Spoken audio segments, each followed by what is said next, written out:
bisa saya jelaskan, saya mendampingi klien saya ini Bang Lutfi sama Ketua KNPI Kabupaten Tangerang.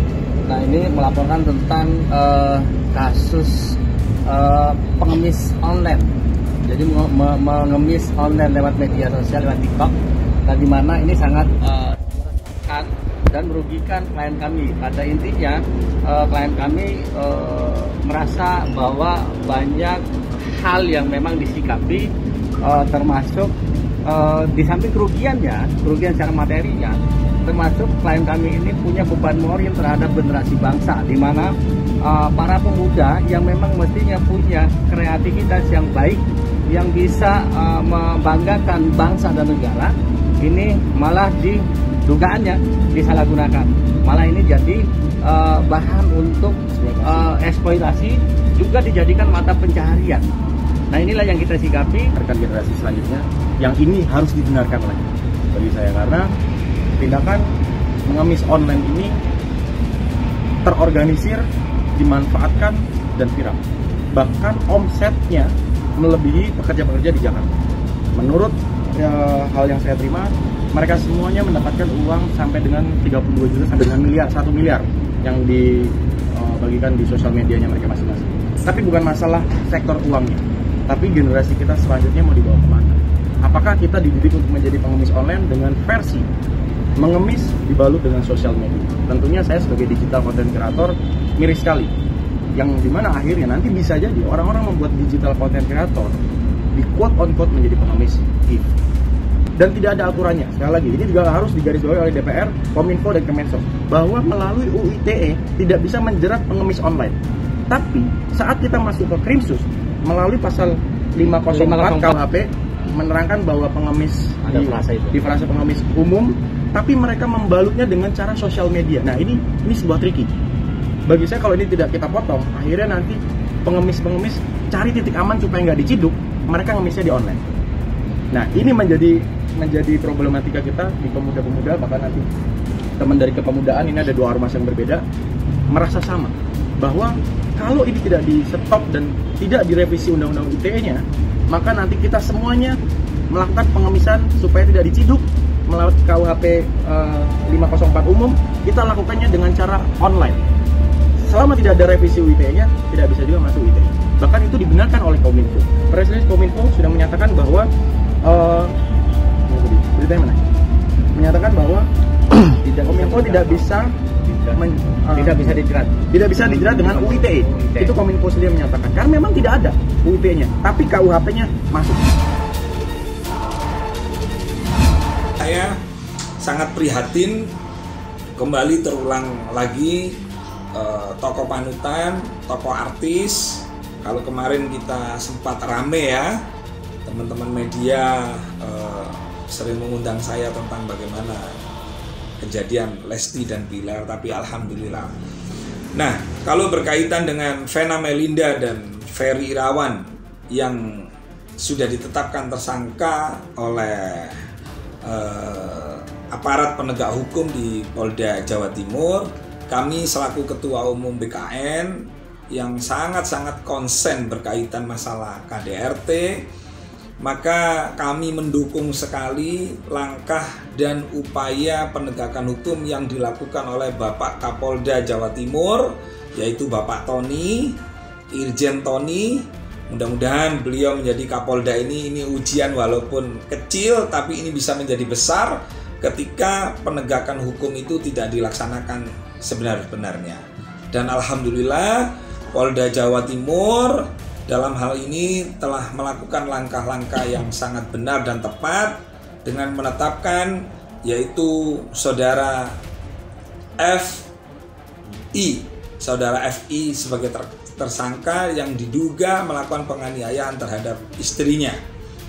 Nah, maka dari itu langkah-langkah seperti ini sepatutnya masyarakat, tokoh perempuan yang membidangi masalah ini adalah PR besar, karena saya yakin di Indonesia ini tidak hanya Vena Melinda semata. Saya yakin banyak Vena Melinda lain yang mungkin untuk ngomong itu takut.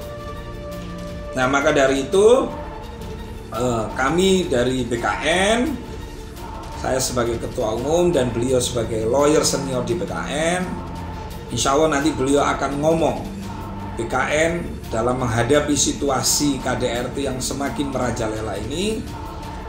Insya Allah BKN akan mewakafkan diri, jadi nggak perlu mikir duit biaya untuk bagaimana menyelesaikan masalah ini dengan sebaik-baiknya.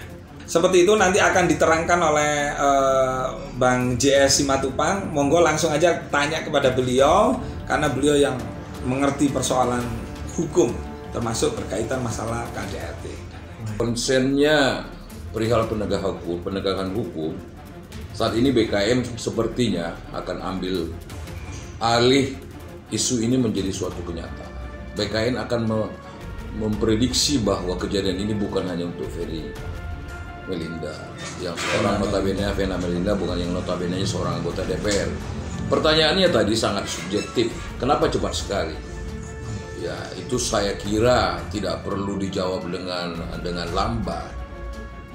Ya, bukan karena Vena Melinda sebagai anggota DPR, tapi mantan ya. Tapi penegakan hukumnya yang perlu. Gitu. Kalau seorang Vena Melinda aja public figure mengalami begini, bagaimana yang tidak? Kita ajukan jempol, kita berikan support yang luar biasa kepada aparat penegak hukum Jawa Timur. Ya, Jawa Timur itu adalah kota iman, ya, kota agama, santri, kota agamais. Saya kira harus menjadi panutan tokoh-tokoh penegak hukum. Di sini BKN akan berperan aktif ya, mengedukasi, bahkan mendampingi. Ya, banyak teman-teman sekarang bergabung dengan BKN praktisi hukum untuk mengedukasi. Mudah-mudahan bukan hanya di Jawa Timur.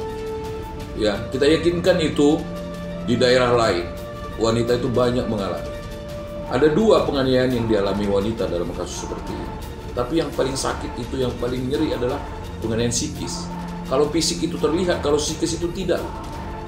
Ya, dan akibatnya itu bisa menjadi gila dan sebagainya. Saya kira media berperan aktif untuk membongkar seluruh kejadian ini, bekerja sama dengan para penegak hukum. Kali ini Jawa Timur mendapat tugas yang berat untuk mengungkap kasus-kasus yang berikut, yang saya kira banyak terjadi di daerah Jawa Timur. Betul. Ya, berharap kita, Bapak Kapolda dan semua jajarannya, untuk lebih membuka hati, melihat kejadian ini menjadi barometer awal untuk memperbaiki penegakan hukum dalam pelanggaran KDRT terhadap para wanita yang memang menjadi tulang punggung daripada kehidupan bermasyarakat. Ya iya, semuanya itu aib, jangankan KDRT.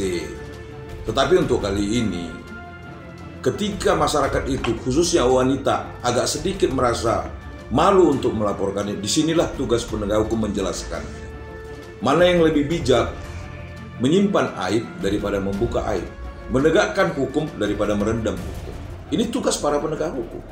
Saya kira para penegak hukum, baik kejaksaan, baik hakim, baik pengacara, terlebih kepolisian, bisa memberikan ya edukasi kepada masyarakat. Ya, kalau dulu ada PKK wanita, coba dijelaskan sih apa yang menjadi hak mereka. Kita nggak boleh menutup mata, terkadang wanita itu malas melaporkan ini karena juga mungkin pelayanan aparat hukum yang kurang. Itu membuat aib ini disimpan untuk menjadi tidak terbongkar, sehingga kerugian penegakan hukum itu sangat signifikan. Bayangkan seorang wanita kalau mengalami penganiayaan psikis, bagaimana dia mendidik anaknya, bagaimana dia membangun rumah tangganya, kan goyang itu semuanya. Ini yang kita harapkan harus diberikan semangat, support kepada para wanita Indonesia yang mengalami ini.